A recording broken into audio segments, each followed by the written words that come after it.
In the early light of day, predators scour the forest for food. A harpy eagle, clutching a woolly monkey in its talons, skims over the towering trees of the rainforest as it wings its way back to its nest.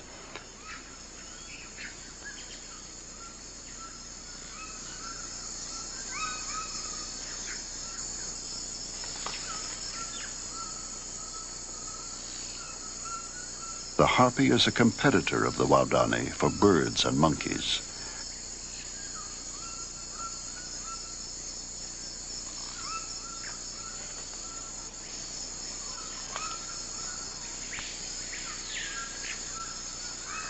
Like the HUAORANI, the harpy requires vast hunting grounds to survive.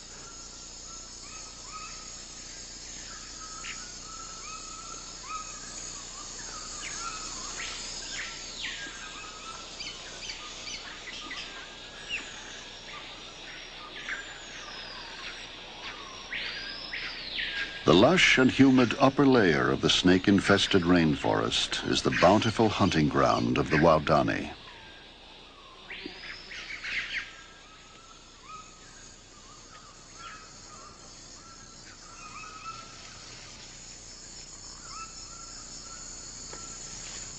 Far from the village, Kempedi stalks silently through the dense undergrowth, peering into the canopy far above in search of monkeys. Although the jungle abounds with creatures, they are almost always hidden from view.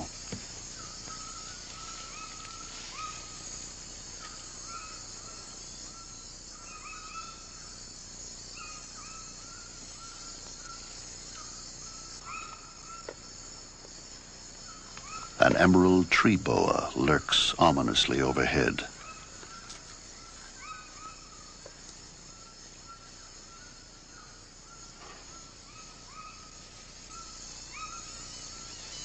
His blowgun at the ready, Kempedi pauses to imitate a bird.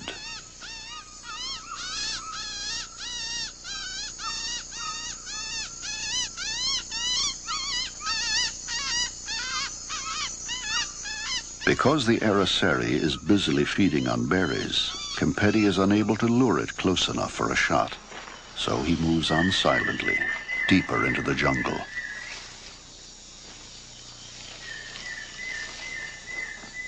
Disturbed by a movement, a deadly coral snake emerges from underneath the leaf litter to investigate.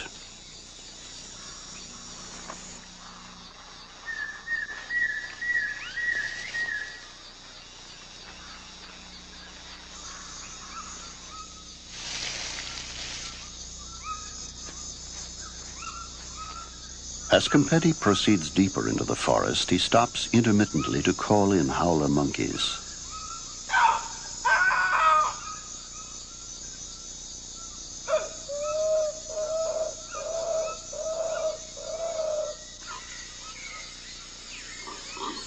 From high in the canopy comes a reply.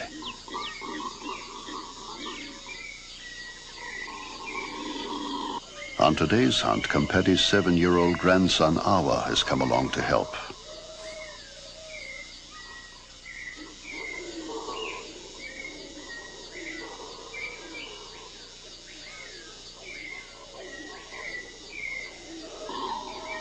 In the canopy almost 120 feet above the jungle floor, the shadowy forms of 2 howlers come into view.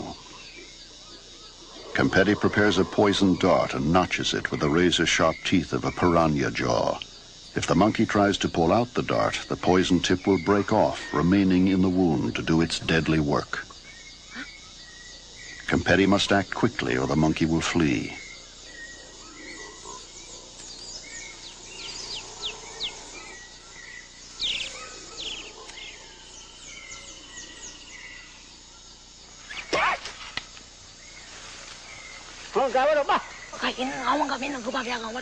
A single leaf deflects the dart, and he must try again.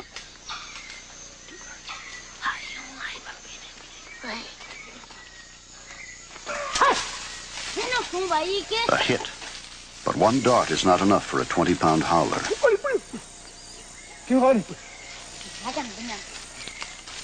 Awa and Kempedi must now pursue the wounded monkey as it flees through the canopy more than 10 stories above.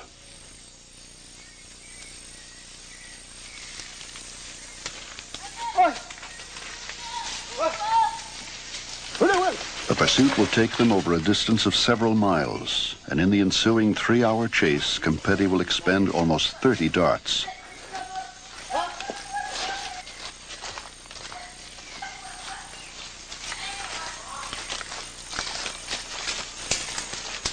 Partially paralyzed, the howler takes refuge in the fork of a tree.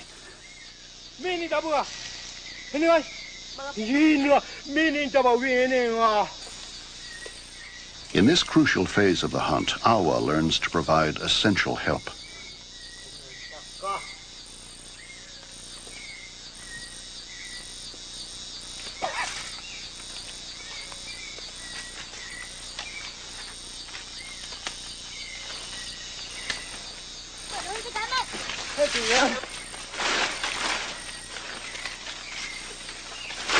By now, the monkey has been hit 3 times.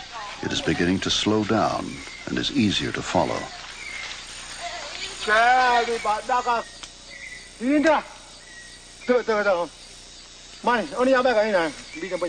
Trying to get a final shot, Kempedi attempts to scare the monkey into view.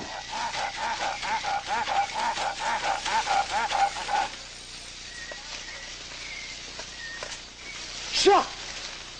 Shot!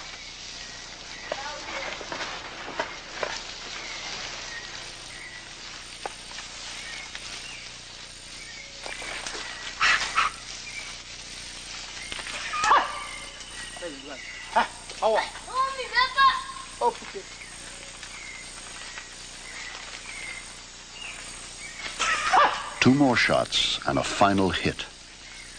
The dying monkey, almost completely immobilized, still clings stubbornly to the branches above.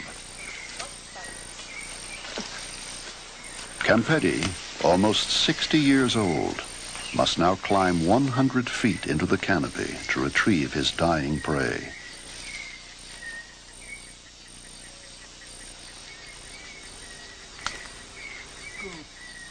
Leaving the relative safety of the jungle floor, he enters the monkey's own environment to try to bring it down. Hey!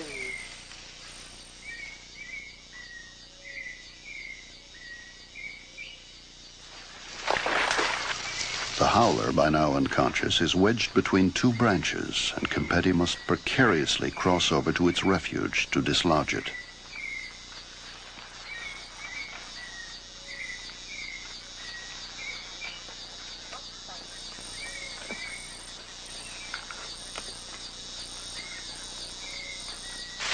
Hey!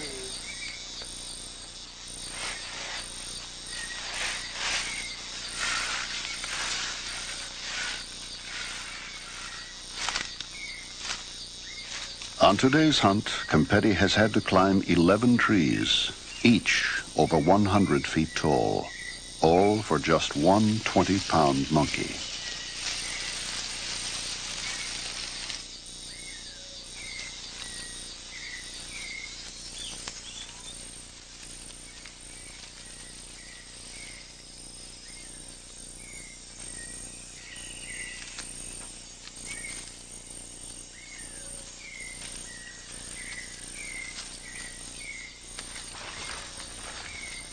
Before starting the long journey home, Kempedi takes a dart from his quiver and silently marks the trail. Perhaps another hunter who passes here will be as lucky as he.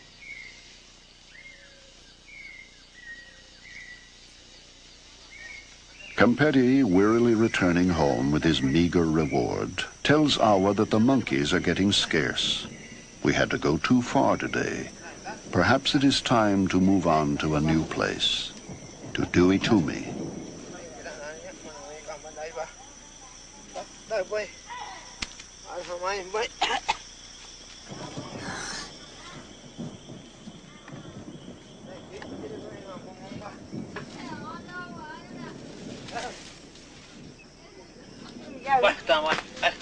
Kempedi's monkey will be cooked and shared by all members of the household. Other hunters have returned tonight with no meat at all. The portions will be small, but everyone will get a reassuring share.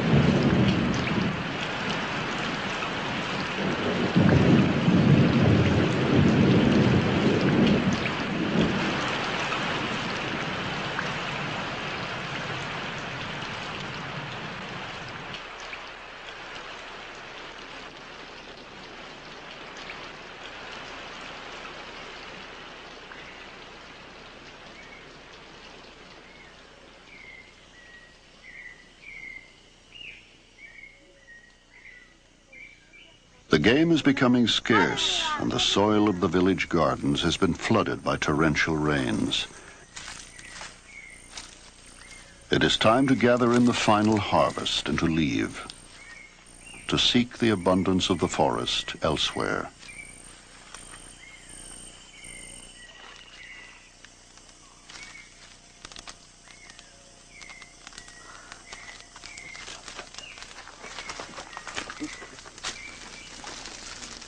Before he leaves, Kempeti ritually sets fire to his house, as his ancestors have done for thousands of years. It has been a center of family life for an abundant season of hunting and harvest. But the house is temporary. As with most of their possessions, it is easily replaced.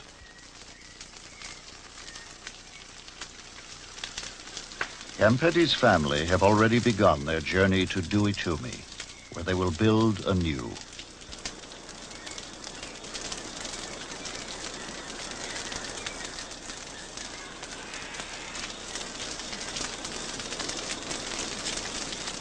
As Kempeti prepares to leave, he anticipates his future hunting ground, confident that game will be there. He understands the fragile balance of life in the rainforest and expects his nomadic ways to assure a continuous supply of food.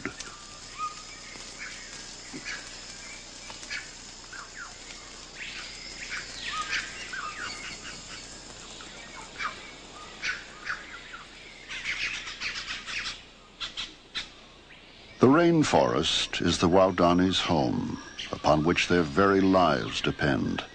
But the resources of the jungle are being exploited by the modern world. Rainforests are disappearing at an alarming rate.